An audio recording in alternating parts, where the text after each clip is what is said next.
I have stood many kinds of watch in my life, but I had never stood one quite like the watch I kept the night Corporal Bell came to find me. It was the last hour before the changing of the inner guard, the dead hour the old hands call the hollow, when the great clock in the Vesper Tower has not yet struck 2, and the corridors of Harrowgate Palace are emptiest. I was the night warden of the East Range that season, a sergeant of the Queen's House Guard with a ring of cold brass keys and a logbook, and a lantern I rarely lit, because after 30 years a man learns to walk the dark of his own post by the feel of the floor under his boots. My name is Tomas Greer. I tell you that plainly because everything I am about to set down rests on whether you believe a plain man, and I would rather you knew his name. I heard Bell before I saw him. He came up the servants' stair too fast, and a guardsman who has learned his trade does not move too fast inside a sleeping palace. It wakes things. So I knew before his face caught my lantern that something had broken in him. He was a young man, Bell 3 years in the tunic, steady at his post, the sort the duty officers forget about precisely because he never gives them cause to remember. His bearskin was under his arm, which was wrong. A man does not carry his cap into the corridors at the Hollow unless he has stopped being a guardsman and become only a frightened person who happens to be wearing the uniform. "Sergeant Greer," he said, and his voice was wrong too, pitched low, but not for discipline, for fear of being heard. "I need to speak to someone. I need to speak to above me, above all of us. I think I have to speak to the Crown. I have heard a great many requests in the hollow hour. Drunk underfootmen wanting to be let out a side gate. A scullery girl certain she had seen a ghost on the long gallery, which was in fact a draft moving a tapestry. Once, a visiting attaché who had genuinely lost his way to his own bed. You learn to weigh a thing in the first 3 seconds by the eyes, and Bell's eyes were not the eyes of a man who had imagined something. They were the eyes of a man who had seen something true and had been carrying it alone until it grew too heavy to carry one more step. "Steady," I told him. "Cap on first. Whatever you've come to say, you'll say it as a guardsman, not as a boy who's lost his nerve. Cap on." He put the bearskin on. It steadied him, as I knew it would. The uniform is a spine you can borrow when your own has gone soft. Then he stood the way he had been trained to stand, and that small return of bearing told me more than any words could have, that he understood the size of what he was about to do and meant to do it properly anyway. "Now," I said, "walk me through it. Slow, you don't go to the Crown on a feeling. You go on a thing you saw in an order with the when and the where of it. Have you got that?"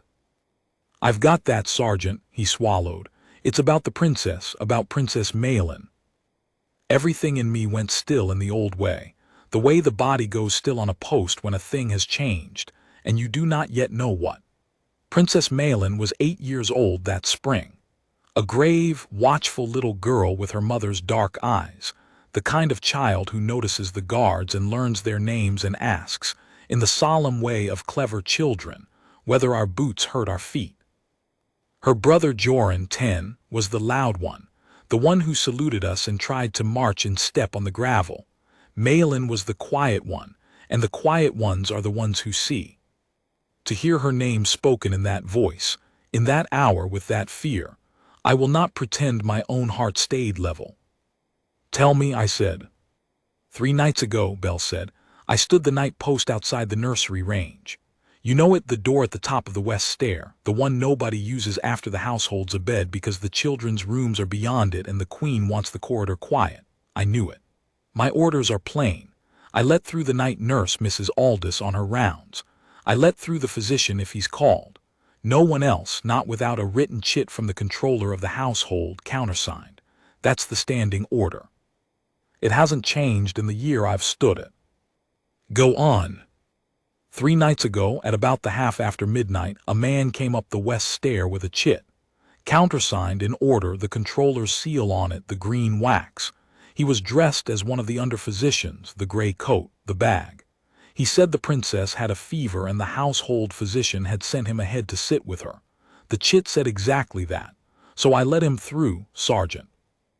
I let him through because the paper was in order and I am a guardsman, and the paper is the thing I am told to trust. He stopped, his jaw worked. And I said, and I'd seen the princess that very evening, Belle said, very quietly, at the window of the long gallery while I waited to come on watch. She was at the glass with her nurse, laughing at the swifts over the courtyard. She had no fever, Sergeant. A child with a fever doesn't stand at a cold window at dusk laughing at birds. I told myself I'd misjudged the light, that children take ill fast. I told myself the paper was in order and it was not my place to know the princess's health better than her own physician. I let him through. He was inside the nursery range alone for the better part of an hour. And the next morning, his voice cracked and he forced it level again. The next morning when I came off watch, I asked Mrs. Aldous, careful, how the little princess did, and she looked at me like I'd lost my mind, Sergeant. She said the princess had slept the night through, sound as a bell, no fever, and no physician had been near the nursery range in a week. None. There was no call, there was no fever, and there was no under-physician on the household rolls in a gray coat with a green-sealed chit. I've spent 2 nights trying to find a way that paper was real. There isn't one.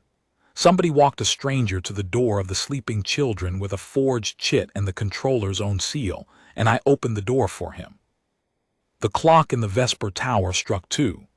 We both stood through it, because a guardsman stands through the striking of the hour wherever he is, and because neither of us, I think, knew yet what to say into the silence that came after. "You're certain of the seal?" I said at last. "Green wax, the controller's device." I held it in my own hand. I'd know it asleep. "And the man, could you describe him?"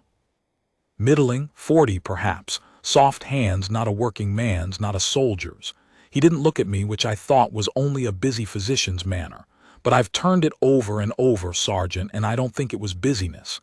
I think he didn't look at me because he didn't want me to be able to say after that I'd seen his face. And I let him through. He drew a breath that shook. I have come to confess it. I broke faith with the children's door, and I will stand whatever comes to me for it. But I will not stand here one more night pretending a stranger never walked past me to the princess's room, when I do not know who he was, or what he wanted, or whether he means to come again. There are moments in a long service when you understand that the next thing you do will decide what kind of man you have been all along. I had perhaps 10 of them in 30 years, and I knew this for the 11th the instant Belle finished speaking. The easy thing, the thing a tired sergeant in the hollow hour might have reached for, was to tell him he had imagined a coincidence. That night nurses misremember, that a chit in order is a chit in order, and to send him to his bed with the matter closed and my own watch undisturbed. The easy thing would have let me keep my quiet East Range and my brass keys and my untroubled logbook. But I had stood the nursery post myself, years before, when Prince Joran was a babe in arms, and I knew the weight of that door. There is no door in Elder more heavier than the one a guardsman keeps between a sleeping child and the dark, and a man who lets a stranger through it on a forged paper has done a graver thing than fail an order. He has been used, and the only thing worse than being used is to know it and do nothing, so that you might be used again. "Listen to me, Belle," I said. "You did not break faith.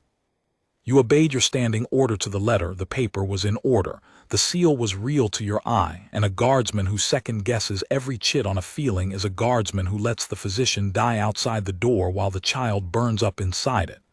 That is the trap of the post, and whoever made that chit knew it. They counted on your discipline. They used your honor as the key. Do you hear me? They did not get past you because you were careless. They got past you because you were good, and someone studied exactly how good men can be made to open doors." He looked at me, and something in his face eased just slightly, not relief. He was too far past relief, but the steadiness of a man who has been told the truth. "Then what do I do, Sergeant?" "You do the one thing left to a good man who has been used," I said. "You make sure it cannot be used again. We don't take this up the ordinary chain. We can't. The chit carried the controller's own seal, which means either the controller's office made it or someone with access to the controller's seal made it, and in either case the ordinary chain runs straight back through the people we'd have to suspect. You said it yourself. You have to speak to the crown. So you will, not the duty officer. Not the captain of the house guard who reports to the controller. The crown. The queen or the prince consort with no one between you and them before another night falls. And I will stand with you when you do, because no one will believe a corporal alone, but they will hear a corporal and a sergeant of 30 years together, at 2 in the morning, who have nothing to gain by it and everything to lose. I will tell you now, so you are not waiting for it, that I was right and wrong in equal measure. Right that we had to go to the crown. Wrong about almost everything else, about how deep it went, about who had made the chit, about how little time we had. But that is the nature of the hollow hour. You make the first true decision in the dark, and the dark does not show you the shape of the thing you have decided to walk into. It only shows you that you must. We did not go that same night. That was my judgment, and I have turned it over since. The queen and the prince consort were at the summer lodge at Marrowfield with the children. They had gone 3 days before, the very day after the stranger walked the nursery range, which I did not yet understand was no accident, and the palace held only the skeleton household and us. To rouse the crown by night messenger across 40 miles, on a corporal's account, with no proof in hand but a missing chit and a nurse's word, was to throw our one stone before we had aimed it. Whoever had made that paper had access, patience, and a seal. If we moved loudly, they would simply go still, and we would have spent our warning for nothing, and likely found ourselves transferred to some coastal battery by men who outranked us, with the children no safer than before. So I did the colder thing. I told Bell to say not one word more to any living soul, to stand his posts exactly as ordered, to change nothing in his bearing, for a man who has noticed a wrong betrays it first by acting like a man who has noticed a wrong.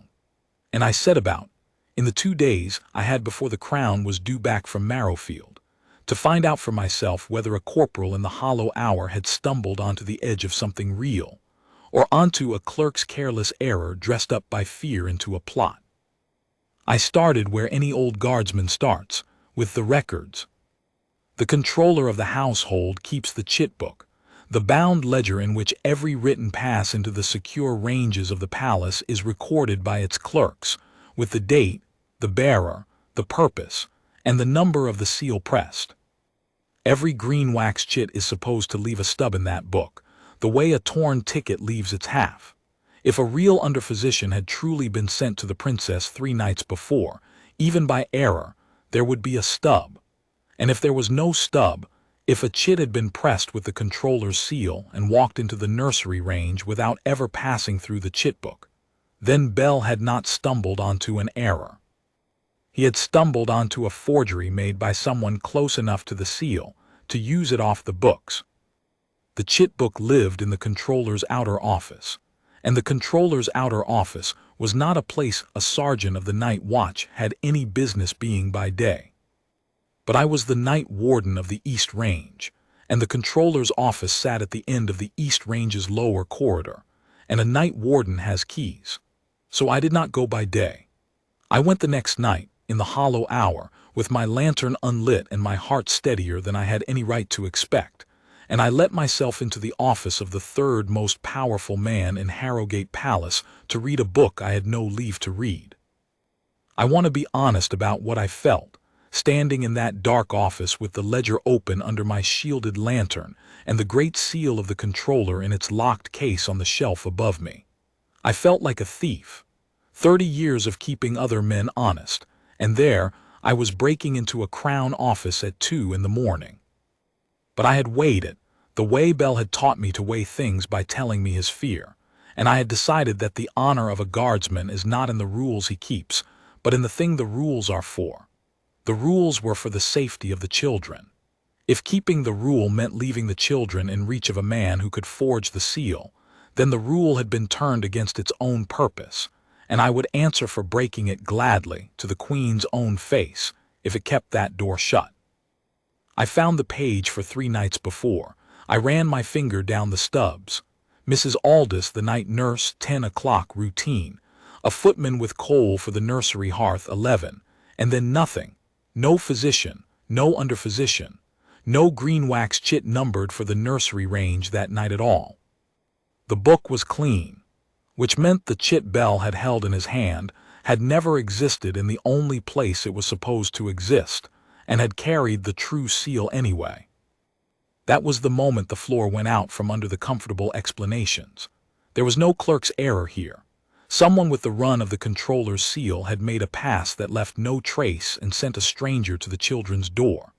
And they had done it 3 nights before the Crown left for Marrowfield, which meant, I realized with a cold that had nothing to do with the night air, that the stranger's visit had not been the plot. It had been the rehearsal.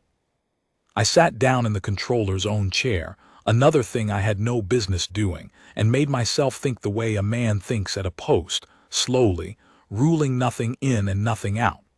A rehearsal tells you several things at once if you let it. It tells you the thing rehearsed has not yet happened, which meant there was still time. It tells you the people behind it are careful, which meant they would not move until they were sure.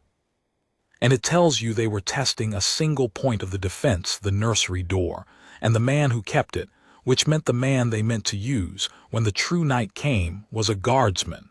Bell, or another like him. They had proven they could make a guardsman open the door. The only question left was when they would ask him to open it for the last time, and to whom. I closed the ledger, set the chair exactly as I had found it, and went back to the East Range to do the second thing a careful man does. I made a list, in my head, of everyone who could have used that seal off the books. It was a short list, and that frightened me more than a long one would have.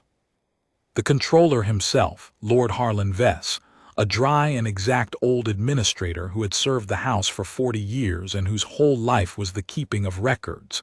It was almost unthinkable that he would falsify his own book, and yet his was the seal. His chief clerk, a man named Doran Pell, who had the daily keeping of the case. And whoever the controller trusted with the case when he and Pell were both abed or abroad, which in a great household is never as few people as the rules pretend. 3, perhaps 5 men.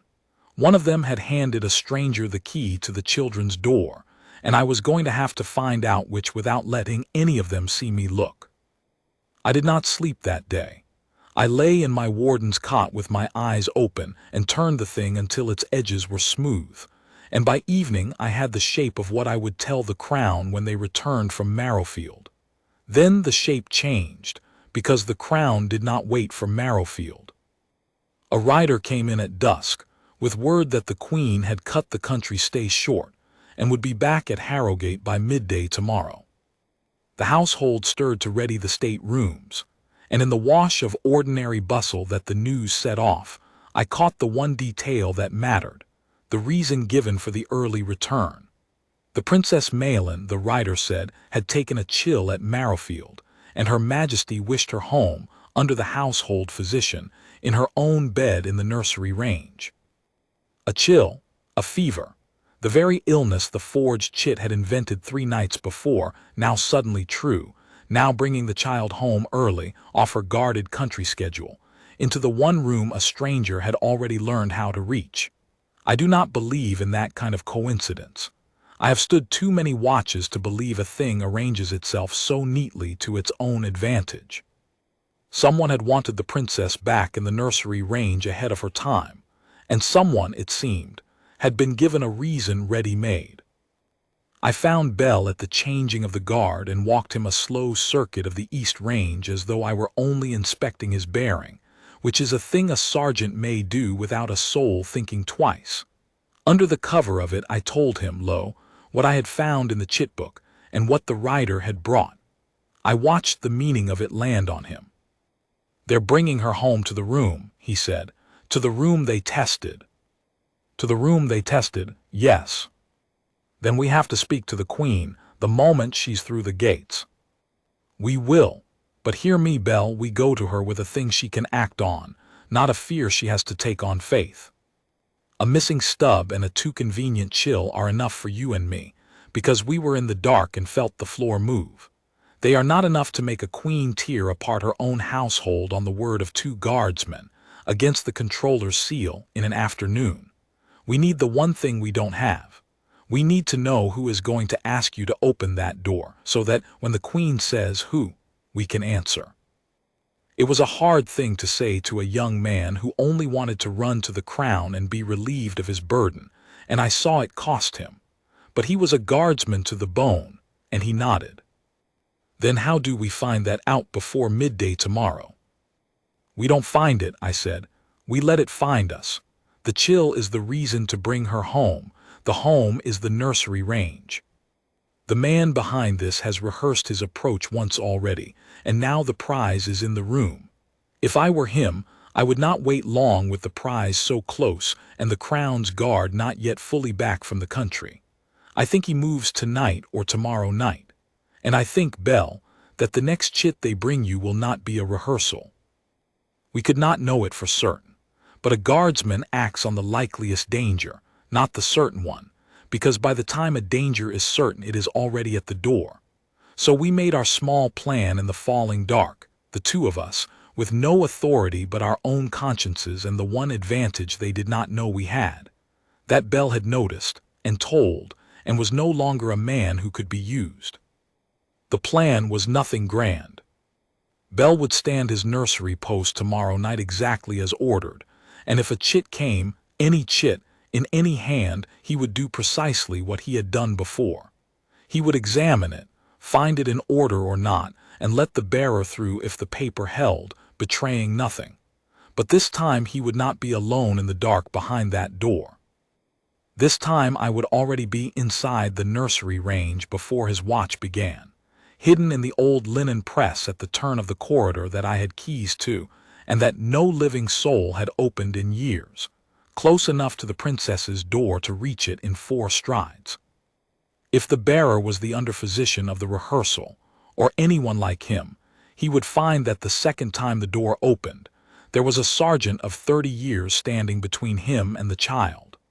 And if no one came, we would have lost nothing but a night's sleep, and we would carry the whole of it to the queen at midday with clear consciences and clearer heads.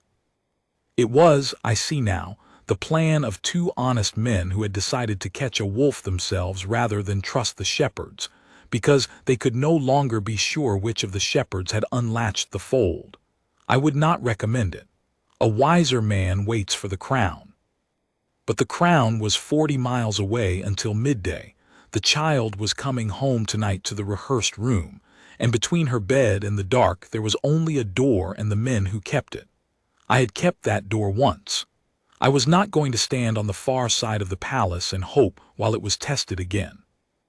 So as the household lights went down and the great rooms settled into the breathing quiet of a palace asleep, I let myself into the nursery range with my warden's keys, an hour before Belle came on watch, and folded my old frame into a linen press that smelled of cedar and lavender and 100 laundered years, and I set myself to do the one thing I have always been able to do better than any other. I waited, and I listened. And down the dark corridor, behind the 3rd door on the left, I could hear the small, even breathing of a sleeping child. The Princess Maelin, home early with her invented chill, sound asleep in the very room that someone had measured for a crime. I have stood many kinds of watch. That was the longest. The Vesper Tower struck 11, and then the half, and the cold of the cedar press worked into my knees, and I let it. A guardsman's stillness is not the absence of feeling. It is the feeling held under, like a current under ice, so that nothing on the surface betrays the depth of it.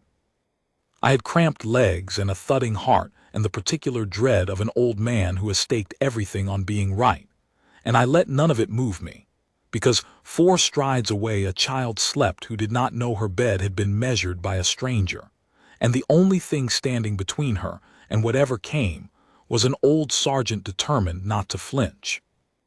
Belle came on at midnight. I heard the soft exchange at the top of the west stair as he relieved the man before him, the murmured passwords, the formal handover of the post, and then the quiet settled again, and I knew Bell was at his place outside the nursery door, doing exactly what we had agreed, standing his watch, betraying nothing. A young man who had learned in 3 nights the hardest lesson the uniform teaches, which is to carry a terrible knowledge and let no part of you show it. For an hour, nothing. The palace breathed.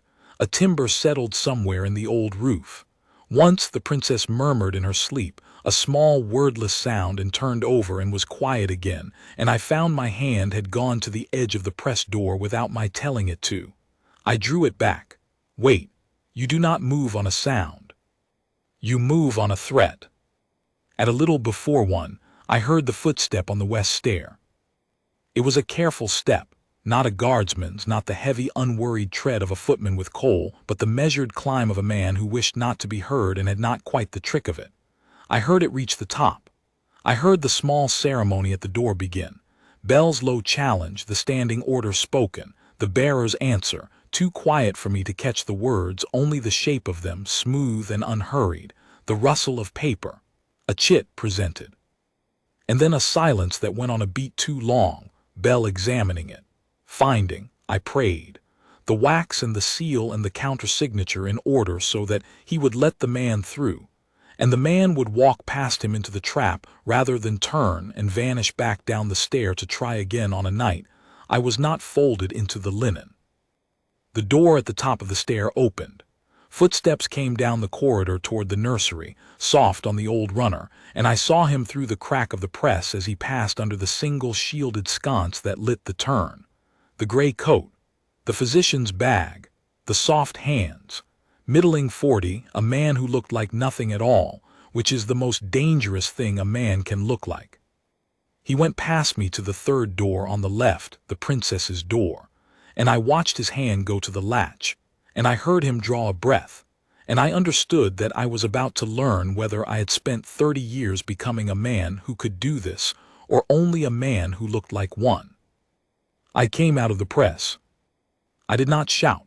You do not shout near a sleeping child. You do not turn a quiet stand into a brawl that wakes her to terror. I simply was there between him and the door, my hand closing over his on the latch before he could lift it, my body filling the narrow corridor so that there was no past me. He started so hard he dropped the bag, and it struck the runner with a soft, heavy sound, and whatever was in it shifted and clinked. "This door is closed," I said, very low, very level, the voice you use to a frightened horse or a man you do not yet wish to make desperate. "You will not open it. You will stand exactly where you are and make no sound, and you will tell me quietly who sent you to a sleeping child at 1 in the morning with a paper that does not exist in the controller's book." I felt the strength go out of his hand under mine. He was no fighter. I had known that the moment I saw the soft hands. The dangerous men in a plot like this are never the ones who carry the bag. They are the ones who send the bag. I'm the under-physician," he managed.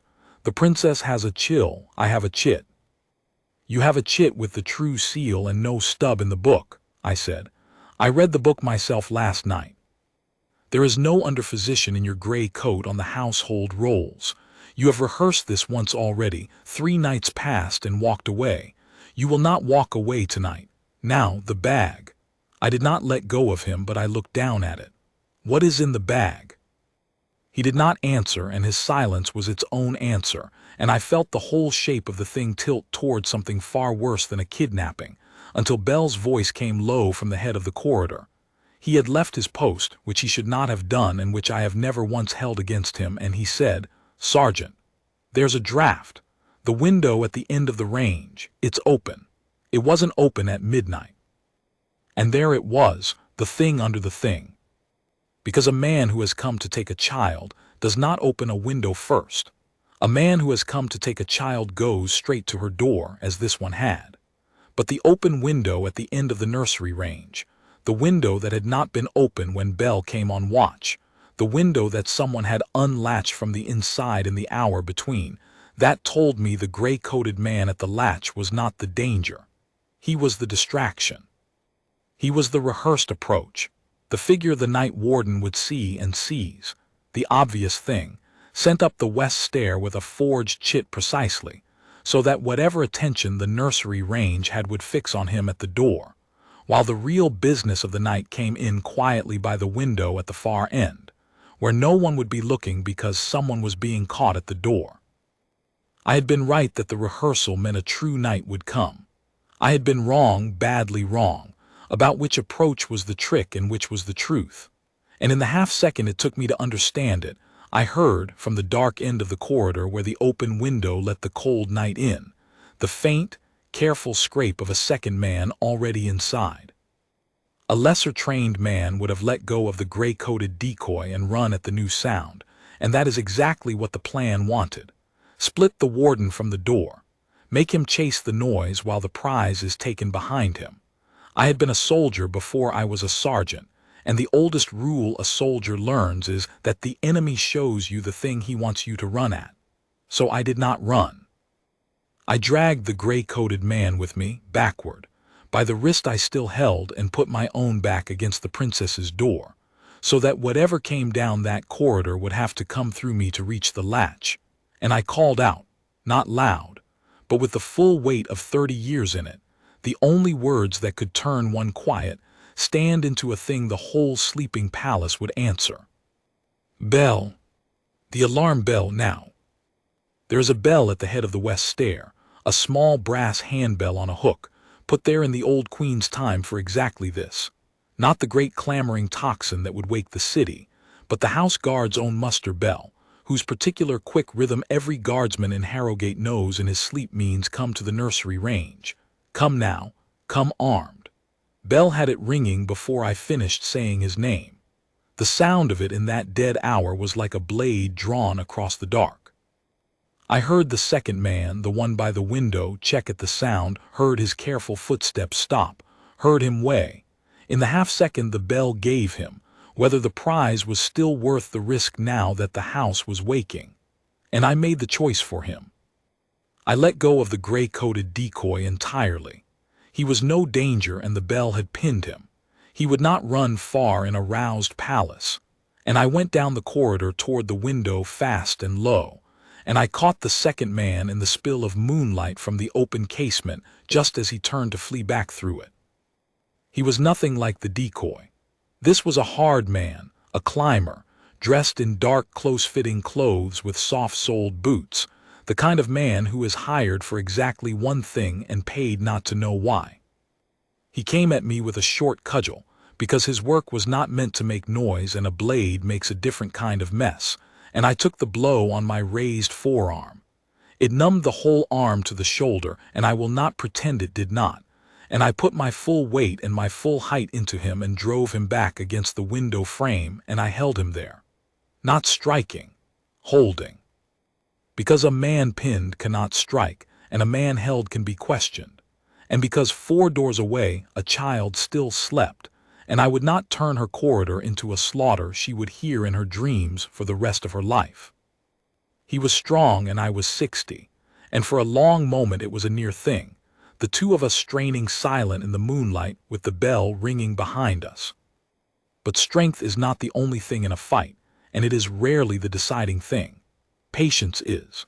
I had decided, before ever I folded myself into the linen press, that I would not let go of whatever came through that window until other hands arrived to take it from me, and a man who has truly decided a thing is very hard to move. I held him through the bell. I held him through the first thunder of boots on the west stair as the muster answered. And when the corridor flooded with house guards, lanterns, drawn swords, Sergeant Cray of the Night Relief shouting orders, I held him still, until 2 of them had his arms, and only then did I let go and step back and feel for the first time how badly the cudgel had hurt my arm. Sergeant Greer, Cray's voice, bewildered, taking in the scene, me gasping by an open window, a hard man in dark clothes pinned by his guards, a soft-handed stranger in a gray coat standing frozen and white by the princess's door where the muster had found him, the dropped physician's bag on the runner. In God's name, what is this? This, I said when I had the breath, is a thing that has to go to the Queen before anyone in this corridor says another word to anyone who is not in this corridor. Seal the range. No one in, no one out, no messages, until Her Majesty hears it from Corporal Bell's own mouth.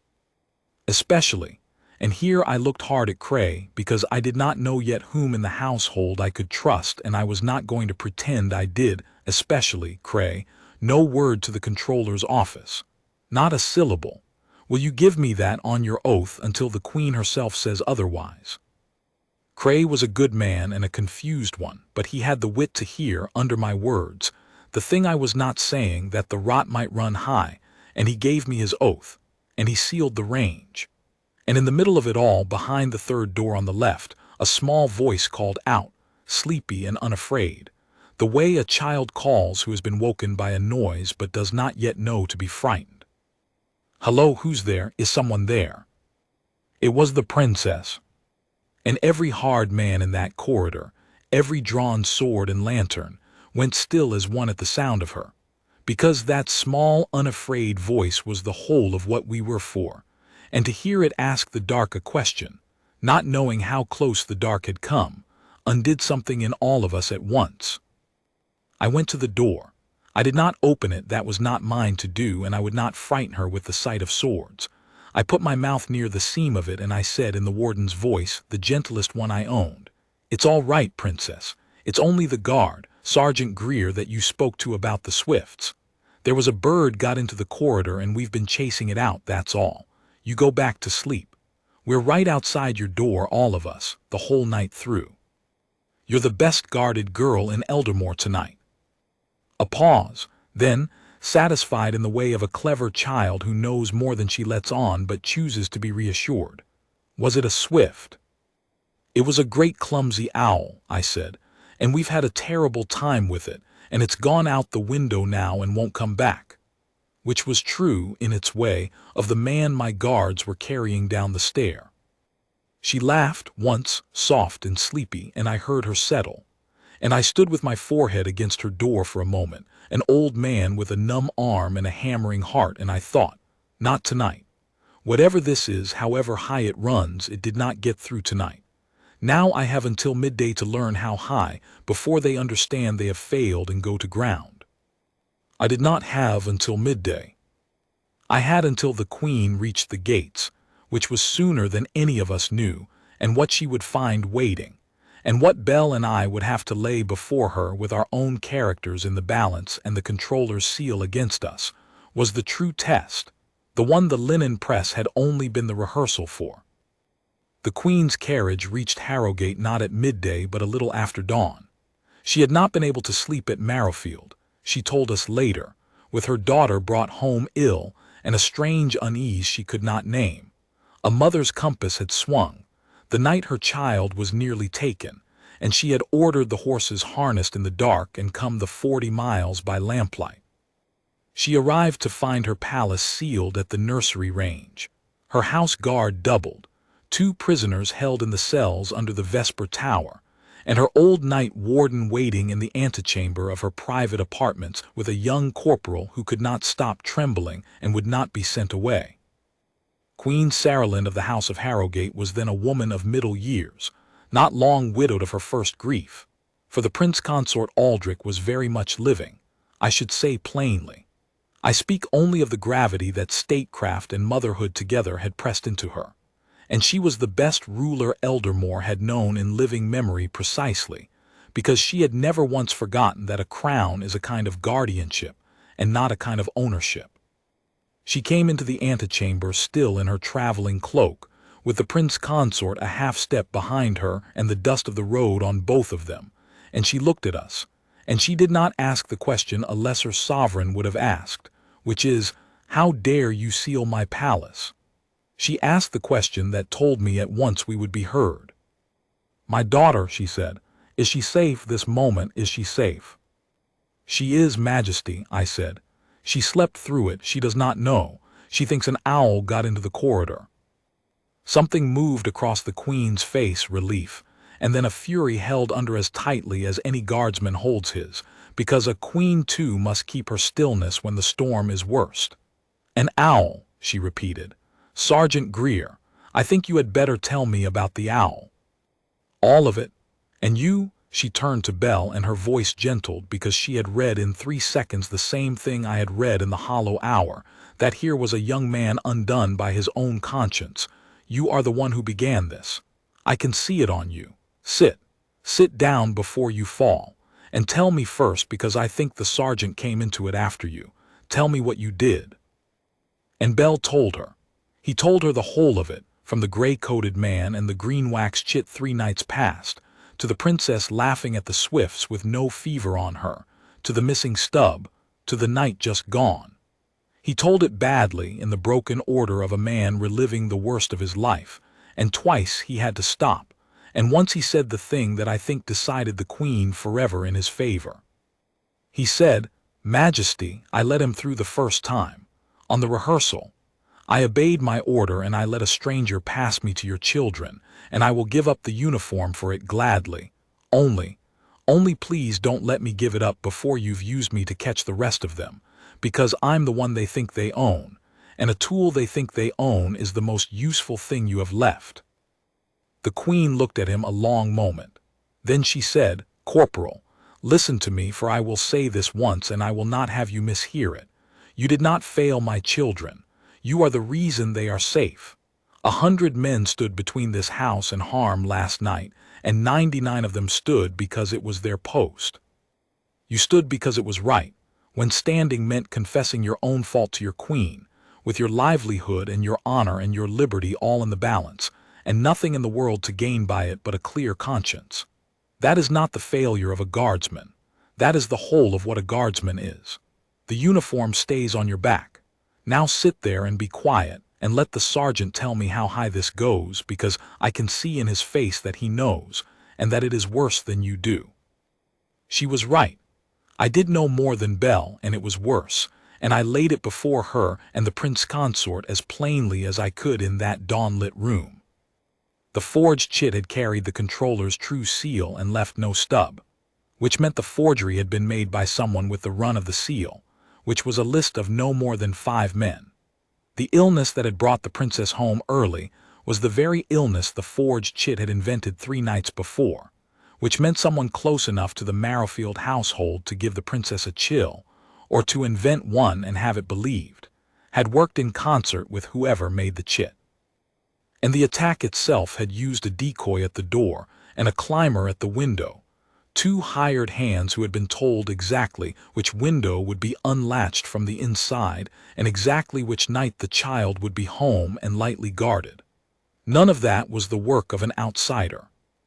All of it required a hand inside the household, high enough to touch the seal, the schedule, and the princess's own movements. "You are telling me," the prince consort said slowly, "that someone in my wife's own household tried to take my daughter." "I am telling you, sir, that I have proof someone in the household made the door openable, and the night choosable, and the child reachable," I said.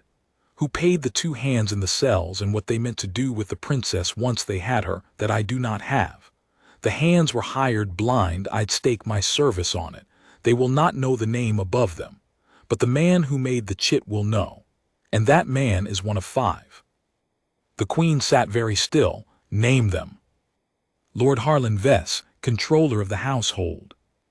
Doran Pell, his chief clerk, and whoever holds the seal case when those 2 are abed or abroad, which I do not know, Majesty, because the rules say no one does, and the rules are exactly the thing that has been lied about."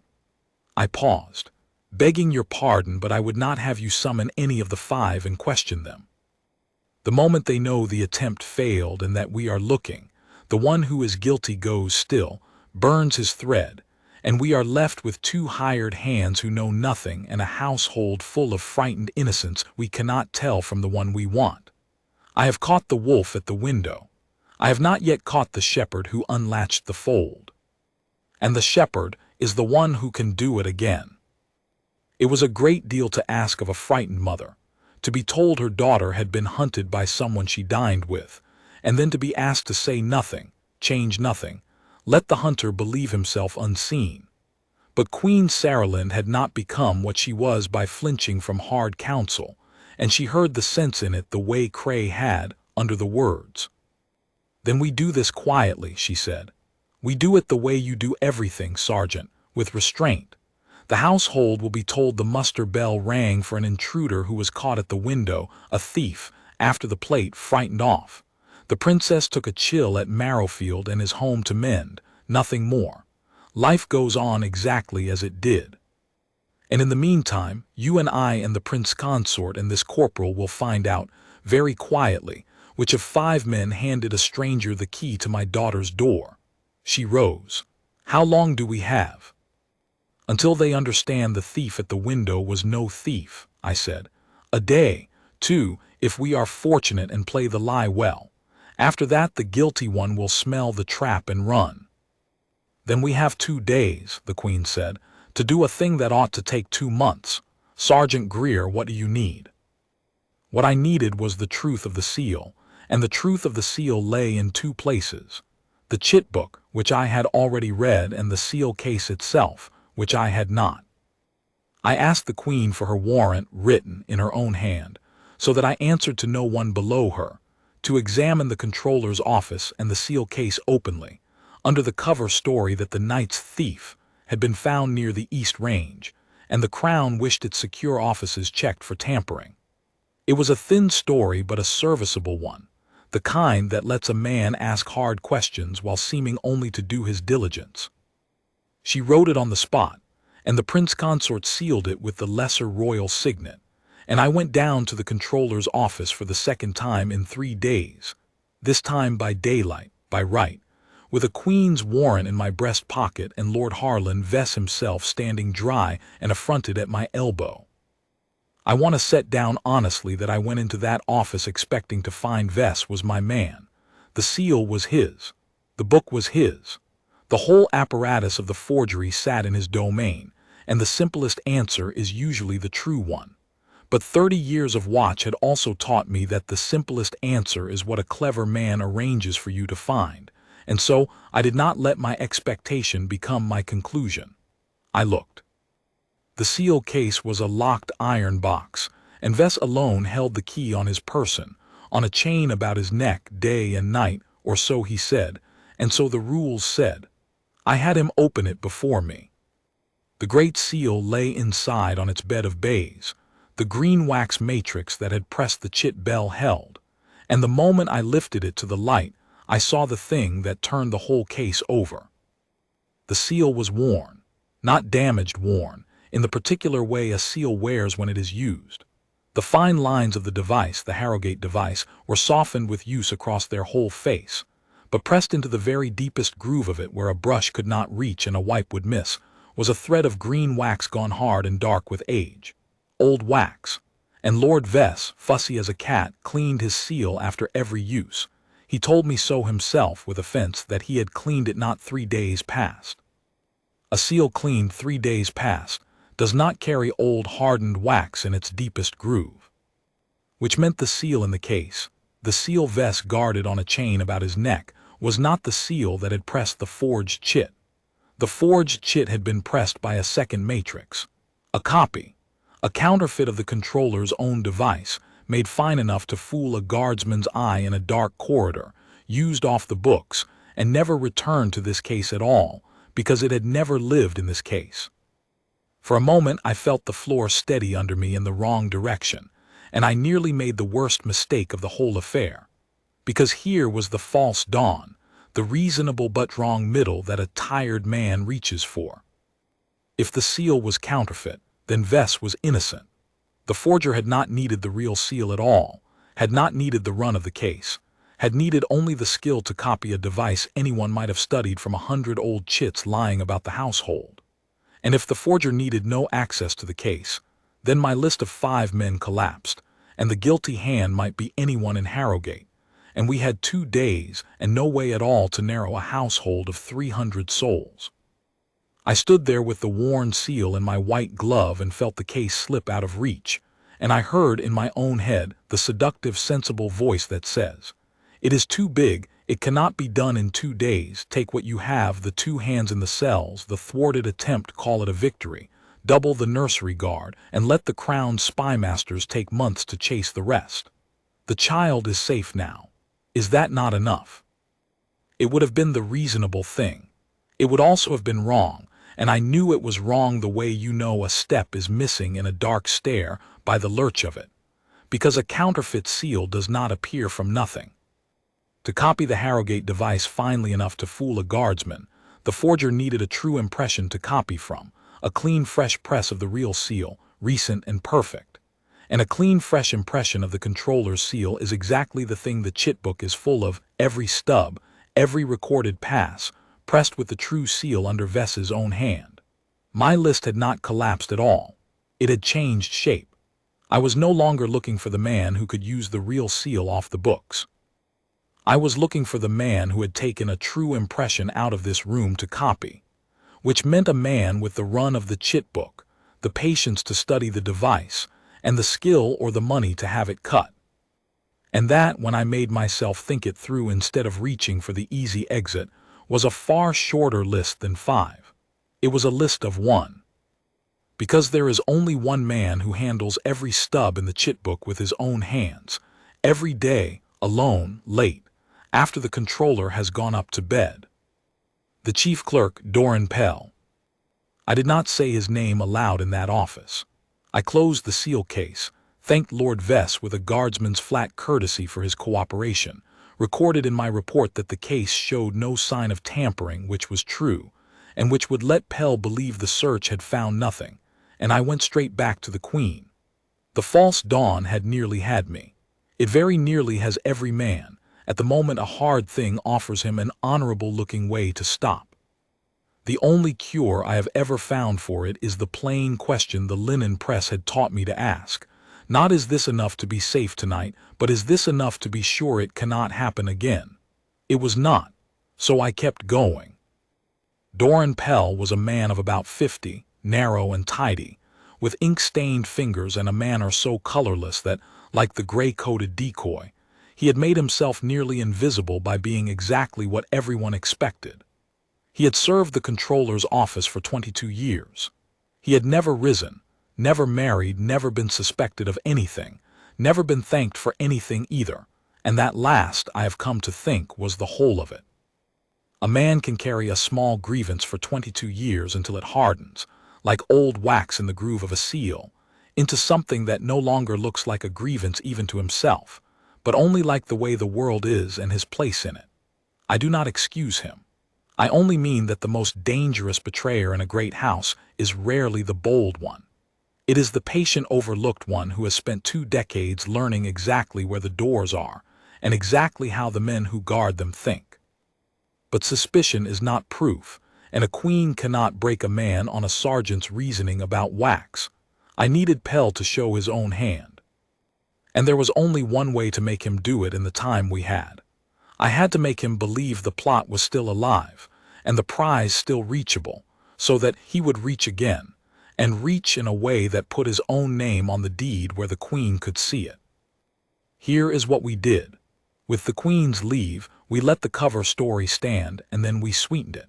Through the ordinary household gossip, which in a palace moves faster than any courier, we let it be known that the princess's chill had worsened, that the household physician had been called away to the capital on a family death, and that a replacement physician was being sent for from the country to sit with her through the coming night.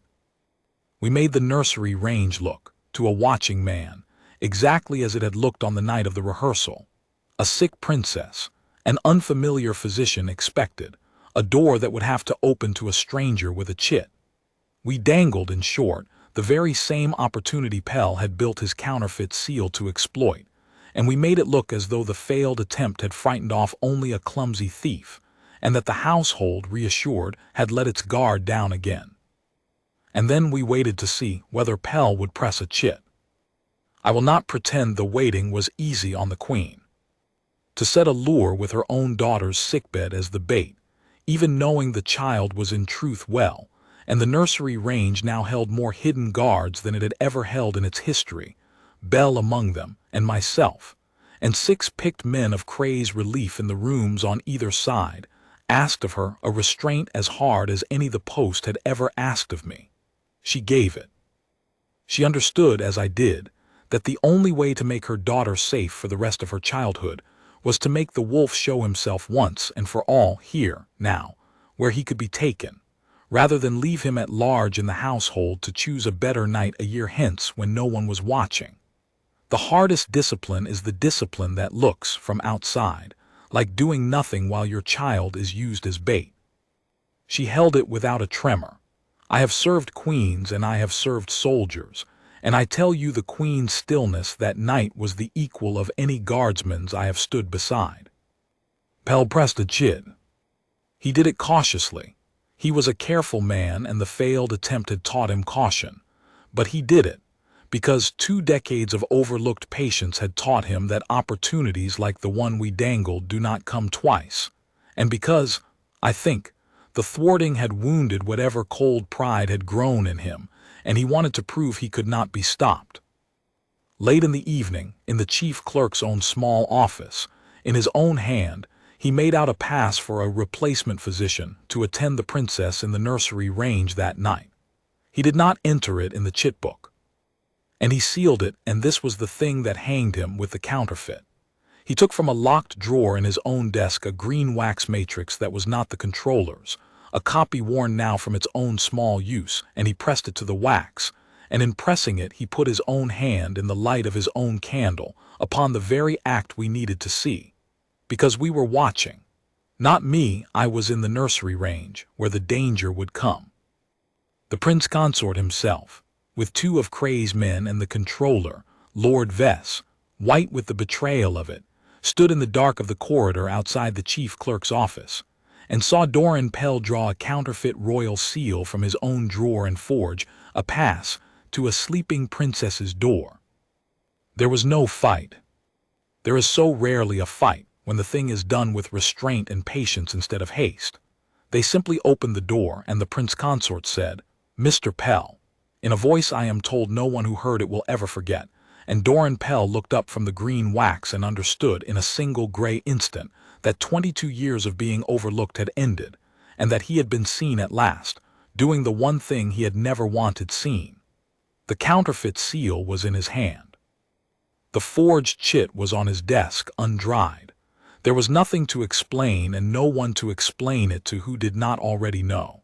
He set down the seal very carefully, the way a tidy man sets down a thing even at the end of the world, and he said only, "It was never meant to come to harm. I was only to deliver her to those who waited.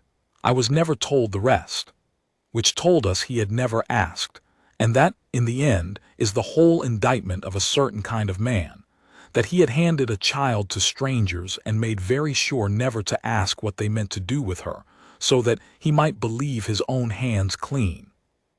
So that was the turn.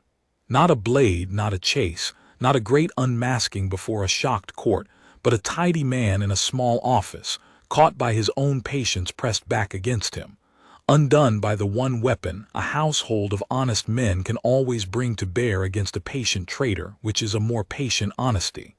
The princess never woke. She never knew. To this day, I am told, she believes there was once a great clumsy owl in the nursery corridor, and that the guards saw it out the window, and that she is the best guarded girl in Eldermore, and every word of that is true, and the truest part is the last. But a story is not finished when the wolf is taken. It is finished when you know who let him in and why, and when every door that was left unlatched has been shut and barred for good, and that took the rest of the night, and a measure of the days after, and I will tell it plainly because Bell's confession deserves to be followed all the way to its end. Doran Pell, once taken, did not hold out long. Not because he was broken, he was past breaking.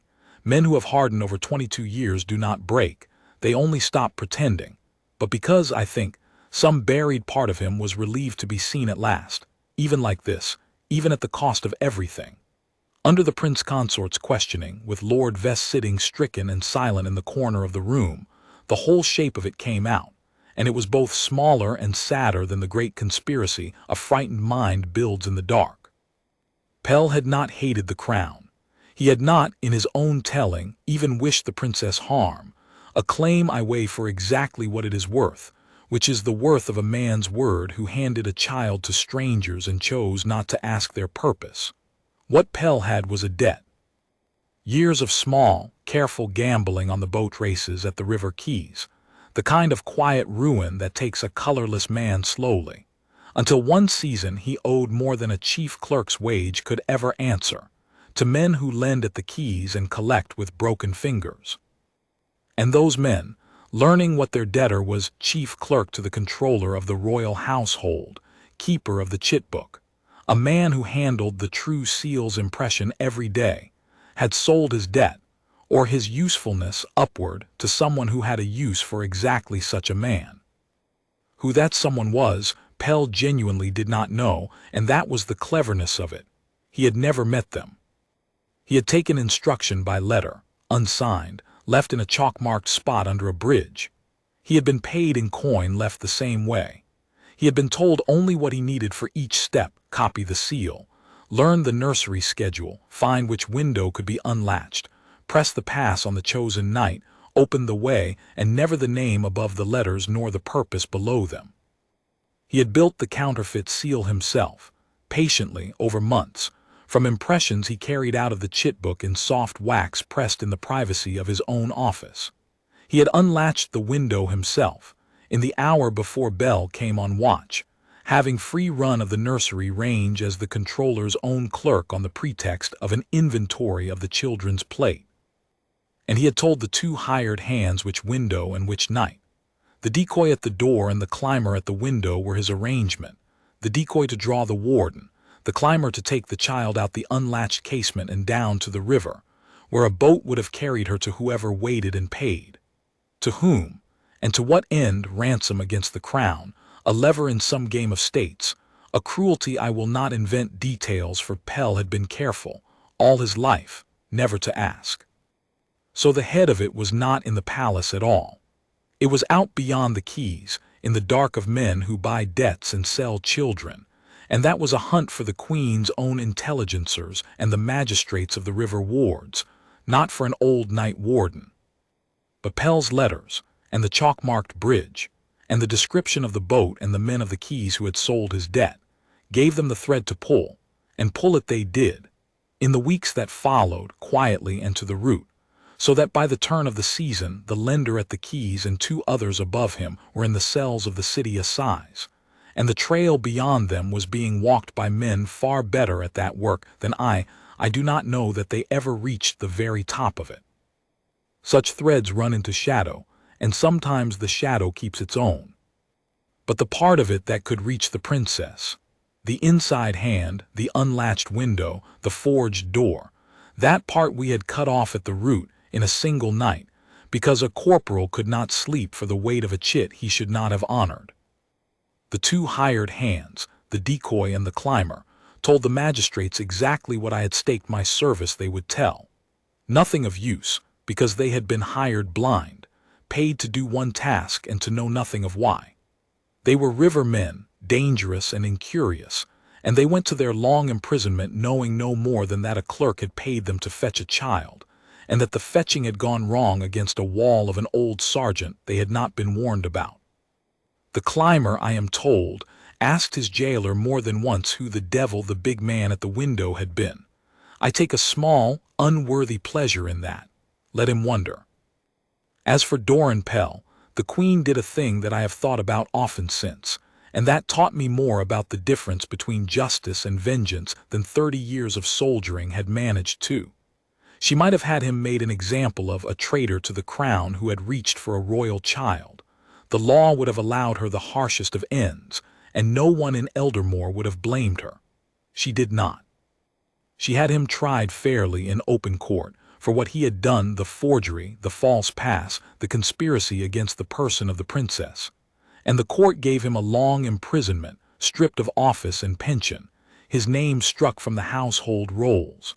But she did not let it become a spectacle of revenge, and she said a thing in the privacy of her own apartments, when the trial was done, that I have never forgotten. He was overlooked for 22 years in my house, she said, and an overlooked man is a man someone else can use. I do not absolve him, he chose. But I will not pretend the house that overlooked him for 22 years bears none of the soil that grew him. We will know our people better after this. All of them. Down to the last clerk who presses a seal in a small room at midnight. And she meant it, and she did it. The whole apparatus of the nursery's safety was remade in the months after, not louder, not heavier, but smarter. Every chit double recorded the moment it was pressed, in a second book kept by a different office, so that no pass could ever again exist without a stub. The seal case fitted with a telltale that marked each true use, so a counterfeit's work would show against the record at a glance. And a standing order I am proudest of, because it was Bell's confession made into law, that any guardsman of any rank who senses a wrong at his post, not who has proof, but who senses it, may carry it past the ordinary chain, directly and without penalty, to the Crown's own appointed officer, and shall be thanked for it whether he proves right or wrong. They call it in the house guard now, the warden's right. The young men who stand the nursery posts learn it on their first night. Most of them do not know it is named for a corporal who once let a stranger through a door and could not live with it. I make sure the ones I train do know. A man should know the cost of the rights he is handed. Corporal Bell did not lose the uniform. You will have guessed that. He very nearly insisted on losing it. For weeks after, he carried the conviction that a man who had once opened the door, even on the rehearsal, even obeying his order to the letter, had no business standing the nursery post again. The Queen disagreed, and she had a way of disagreeing that ended arguments. She had him brought before her a second time, a month after, when the worst of the shock had passed, and she did not give him a medal. Bell would not have known what to do with a medal, and besides the whole affair was kept quiet, and a medal struck for a thing the kingdom never heard of is an awkward object. She gave him something better. She gave him the nursery post. There is no man in Eldermore I would sooner have at my daughter's door, she told him, than the one man who has already learned in his own bones exactly how that door can be turned against itself. You let a stranger through once, corporal, because the system told you to and you trusted it. You will never do it again because you have felt what it costs. Every other guardsman I could put there is a man it has not yet happened to. You are the only one it can never happen to twice. Stand the post. That is not my forgiveness. That is my judgment of where you are most use. And he stood it. He stands it yet, the last I knew, a steadier man than he was, a quieter one, the kind of guardsman the young ones are told to watch and learn from without ever being told why. He keeps the children's door, and the Princess Maelin, who is older now and sharper than ever, calls him by name and asks after his feet, and once Bell told me this himself, the only time I ever saw him near tears telling it. She stopped at her own door of an evening and looked up at him with those grave dark eyes that miss nothing and said, "It wasn't an owl, was it, that night, when I was small?" And Bell, who had been trained never to lie to the house but who had also helped build the gentle untruth that kept a small girl from terror, said only, "There was something tried to get into your corridor, Princess, a long time ago, and it didn't, and it never will while there's a guard at this door." That part was always true. And she looked at him a moment longer the way she had looked at the Swifts, weighing it, and then she said, "Good," and went in to bed. The quiet ones are the ones who see. She had always known more than we told her. She had simply chosen, the way her mother chose, to let herself be kept safe by men she trusted, and there is a kind of courage in that too, in a child, to know the dark was once close and to sleep soundly anyway because she trusts the door. As for me, I went back to the East Range. There was talk for a while of advancing me captain of the house guard, or some honored retirement with a pension and a cottage and a name on a plaque. I asked for none of it and took none of it. I asked the Queen for one thing only, when she pressed me to name a reward, and I will set it down here because it is the truest thing about me and the proper end of this account. I asked to keep my post.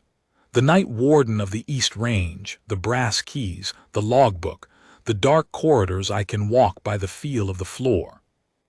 The Queen looked at me a long moment. She had a way of looking that saw the whole of a man, and then she smiled, the first real smile I had seen on her through the whole grim business, and she said, "Of course you do. A man who would rather keep his watch than be honored for it is exactly the man you want keeping the watch. Keep it, Sergeant Greer. Keep it as long as you are able. And when you cannot, train the man who will. So that is what I have done these years since. I keep the watch, and I train the men who will keep it after me, and I tell them this story, not the title page version, not the night the princess was saved, but the true small shape of it. I tell them it did not begin with a hero. It began with a tired young corporal who obeyed a perfectly lawful order and let a stranger through a door, and who could have buried that in the thousand small compromises a man's conscience makes to get through his nights, and chose instead to carry it up the stair in the hollow hour and lay it before a sergeant he barely knew, and then before his queen, at the cost of his uniform and his honor and possibly his liberty, because he could not bear to be a door that opened for the wrong hand and say nothing. That is the power in this, not the strength I used to pin a climber against a window frame. I was lucky, and 60, and another night it might have gone otherwise. Not the cleverness of reading old wax in the groove of a seal. Any careful man might have done as much. The power was in the conscience that would not let a small wrong lie, and in the restraint that did not run at the noise the enemy wanted us to run at, and in the patience that set a quiet lure and waited for a patient traitor to hang himself on his own hand rather than tearing a household apart on a guess. Conscience, restraint, vigilance. They are not glamorous. They will never make a song. They are the whole of what stands between a sleeping child and the dark, and they live not in the great and the powerful, but in the overlooked men at the doors. The corporal who could not sleep, the sergeant in the linen press, the queen who held her stillness while her child was the bait. I have stood many kinds of watch. I have stood the state funerals and the coronations, the long ceremonial hours under the eyes of the world, the bitter winter posts at the outer gates. But the watch I am proudest of is the one no one saw, an old man folded into a cedar press in the dark, listening to the even breathing of a child who would never know how close the dark had come, keeping a door that a younger man's conscience had begged me to help him keep. The child slept. The door held.